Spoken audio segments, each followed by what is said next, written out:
Hi everyone, so I want to make this video to introduce a new unit that I want to start today, and that's on surface area and volume. So to recap, last unit was about area, so area of two-dimensional shapes like squares, rectangles, triangles, parallelograms, trapezoids. So this unit we're going to focus more on three-dimensional objects, and you know some of these already, so like cylinders, prisms, pyramids, cones, all of these are examples of three-dimensional objects. So I want to start off by explaining what a net is.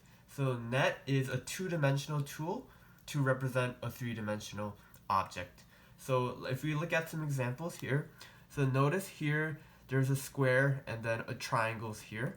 So imagine if you fold these triangles up, it turns into a pyramid. So we're going to call this a net of a square pyramid.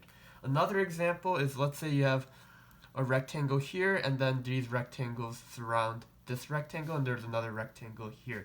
And imagine what this would look like if you fold all of these up. And if you fold them, you should notice that this turns into a closed box. And so this is an example of a net of a rectangular prism. So this is a two-dimensional tool to represent three-dimensional objects. So I want to now talk about volume and surface area, two main features of these three-dimensional objects. So volume is going to be the amount of space that a three-dimensional object takes up. And let me show you an example of a three-dimensional object. So let's look at this right here. So notice here, this is a three-dimensional object, and it's so volume.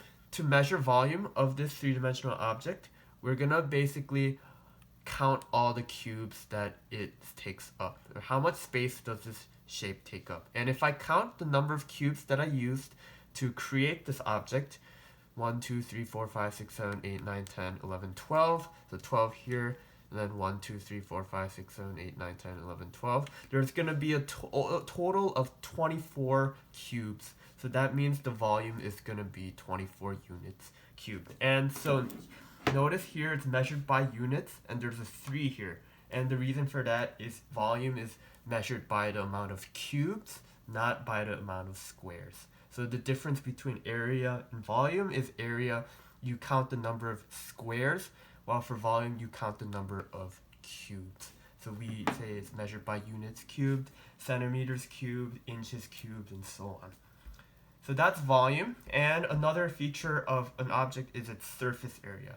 And surface area is going to be the area of all the faces of a three-dimensional figure. So this is a face, this is a face, this is a face, this is a face, and then this is a face, and then this is a face as well. So finding the area of all of these faces will give us the total surface area. And something I like to use is, imagine if I drop this in a bucket of paint, the paint will only cover the outside or the external faces, and so that's what we're gonna have to count, how many squares are covered with paint.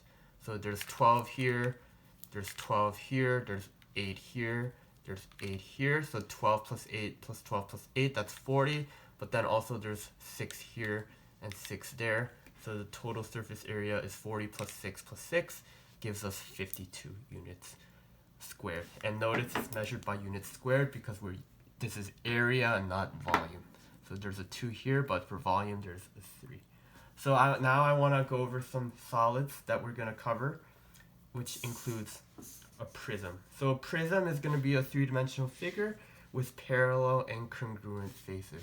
So here's a triangular prism, here's a rectangular prism, here's a pentagonal prism, here's a hexagonal prism, and notice this here, it has parallel and congruent faces, and that's actually what's called a base. So a base is going to be a face.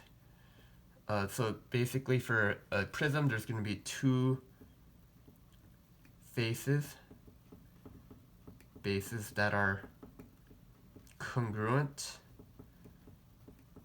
and parallel. Parallel again means they don't intersect. And so if that's the base, there's also the lateral faces, which are the side of the prism. So its side is different from two-dimensional, three-dimensional. What I mean by side is all the side faces. So specifically side faces of a prism. Okay, so how do we figure out the volume of any prism? So imagine, let's look at this shape again. And okay. So notice, let's pretend this is the base. So the base here and the base here. So given the base and the height, what is the volume? So one way is to just simply count the number of cubes, and that would give us the volume. But there's a shortcut that we can implement using prisms. So what is the area of this base? So here's a rectangle with a side length of 3 and a side length of 2. So if we do 3 times 2, this gives us 6. And so that means there are 6 cubes in the top layer. So 1, 2, 3, 4, 5, 1, 2, 3, 4, 5, 6. So 6 cubes. But then how tall is this prism? So we can count 1, 2, 3, 4.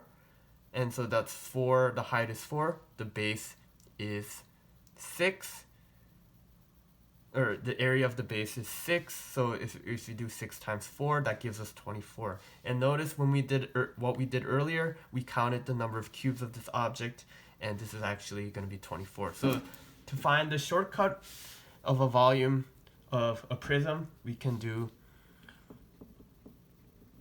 is equal to base area times the height. Okay. So that's how we can find the volume of a prism. We can compute the base area and multiply it by the height. And let's do an example.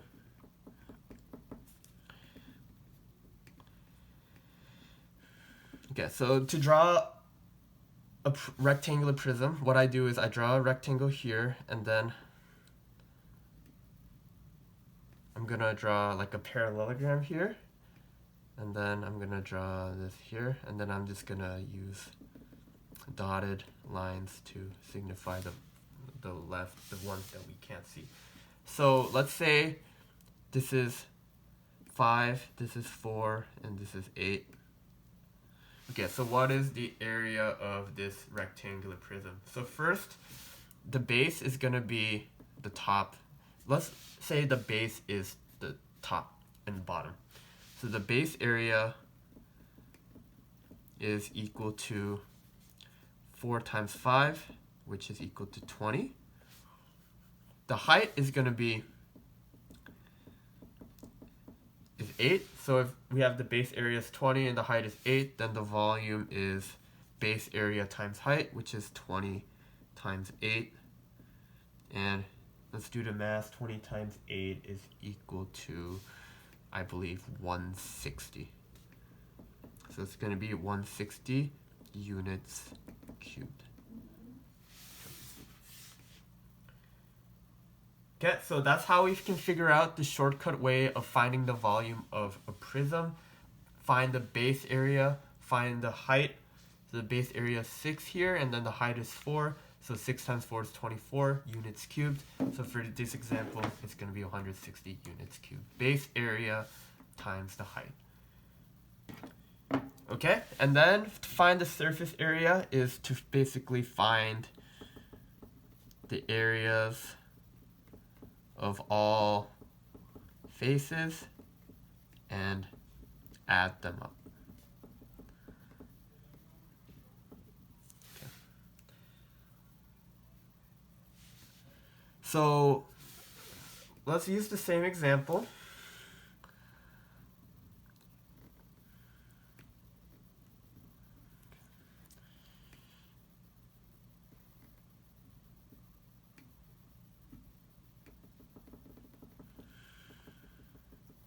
Okay, so this is what I like to do for prisms. So let's use different numbers. Let's do 4, 2, and 5. So how would we figure out the surface area, or how do we know the area? How would we figure out the surface area of this figure? So what I like to do is I like to do a top, bottom, left, right, front, back. Okay. So just treat it separately. So find the area of the top, find the area of the bottom, find the area of the left, find the area of the right, find the area of the front, find the area of the back. So the top is going to be the same as the bottom. The top is going to be 8. The bottom is going to be 8. The left is going to be 5 times 2. So imagine there's a rectangle of 5, 2. There's also 5, 2 here. That's 10, 10. Front is going to be 4 times 5, 20, and 20. So to find the total surface area is to add all the sides together. 8 plus 8 plus 10 plus 10 plus 20 plus 20. That would be 676 units squared. So you add them up, you find the area of each side and then, or face, and then add them up. You get the area, surface area, 76 units squared. So that's how we find the volume and surface area of a prism. So later, next in a couple weeks, we'll do this for different objects like pyramids and cones and cylinders and all those objects.